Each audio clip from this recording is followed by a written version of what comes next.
2 Raja-Raja 21. Manasye Raja Yehuda.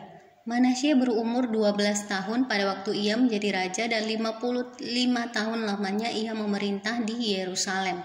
Nama ibunya ialah Hefzibah. Ia melakukan apa yang jahat di mata Tuhan sesuai dengan perbuatan keji bangsa-bangsa yang telah dihalau Tuhan dari depan orang Israel. Ia mendirikan kembali bukit-bukit pengorbanan yang telah dimusnahkan oleh Hizkia ayahnya. Ia membangun mezbah-mezbah untuk Baal, membuat patung Asyera seperti yang dilakukan Ahab Raja Israel, dan sujud menyembah kepada segenap tentara langit dan beribadah kepadanya. Ia mendirikan mezbah-mezbah di rumah Tuhan, walaupun sehubungan dengan rumah itu, Tuhan telah berfirman, di Yerusalem aku akan menaruh namaku.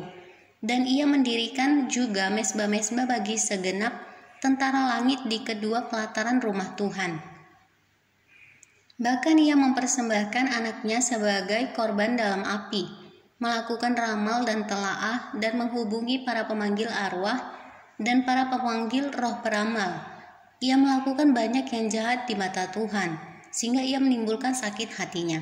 Ia menaruh juga patung Asyera yang telah dibuatnya dalam rumah. Walaupun sehubungan dengan rumah itu, Tuhan telah berfirman kepada Daud dan kepada Salomo anaknya, dalam rumah ini dan di Yerusalem yang telah kupilih, dari antara segala suku Israel aku akan menaruh namaku untuk selama-lamanya.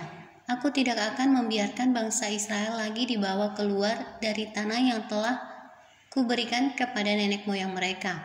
Asal saja mereka tetap berbuat tepat seperti yang telah kuperintahkan kepada mereka dan tepat menurut hukum yang telah diperintahkan kepada mereka oleh hambaku Musa. Tetapi mereka tidak mau mendengarkan dan Manasye menyesatkan mereka, sehingga mereka melakukan yang jahat lebih daripada bangsa-bangsa yang telah dipunahkan Tuhan dari hadapan orang Israel. Kemudian berfirmanlah Tuhan dengan perantaraan para hambanya, yakni para nabi. Oleh karena Manasye Raja Yehuda telah melakukan kekejian-kekejian ini, berbuat jahat lebih daripada segala yang telah dilakukan oleh orang Amori yang mendahului dia, dan dengan berhala-berhalanya ia telah mengakibatkan orang Yehuda berdosa pula. Sebab itu beginilah firman Tuhan Allah Israel, sesungguhnya aku akan mendatangkan malapetaka atas Yerusalem dan Yehuda, sehingga setiap orang yang mendengarnya akan bising kedua telinganya, dan aku akan merentangkan atas Yerusalem tali pengukur sama seperti atas Samaria, dan tali unting-unting sama seperti atas keluarga Ahab, dan aku akan menghapuskan Yerusalem seperti orang menghapuskan pinggan, yakni habis dihapus, dibalikkan pula menungging. Aku akan membuangkan sisa milik pusakaku dan akan menyerahkan mereka ke dalam tangan musuh-musuh mereka, sehingga mereka menjadi jarahan dan menjadi rampasan bagi semua musuh mereka, oleh karena mereka telah melakukan apa yang jahat di mataku. Dan dengan demikian mereka menimbulkan sakit hatiku mulai dari hari nenek moyang mereka keluar dari Mesir sampai hari ini. Lagi pula Manasye mencurahkan darah orang yang tidak bersalah sedemikian banyak, hingga dipenuhinya Yerusalem dari ujung ke ujung, belum termasuk dosa-dosanya yang mengakibatkan orang Yehuda berdosa pula dengan berbuat apa yang jahat di mata Tuhan.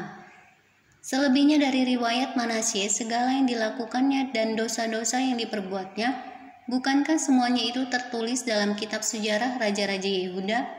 Kemudian Manasye mendapat perhentian bersama-sama dengan nenek moyangnya, dan ia dikuburkan di taman istananya di Taman Uza. Maka Amon anaknya menjadi raja menggantikan dia. Amon Raja Yehuda. Amon berumur 22 tahun pada waktu ia menjadi raja, dan 2 tahun lamanya ia memerintah di Yerusalem. Nama ibunya ialah Mesulemet binti Harus dari Yotbah. Ia melakukan apa yang jahat di mata Tuhan, seperti yang telah dilakukan Manasye ayahnya.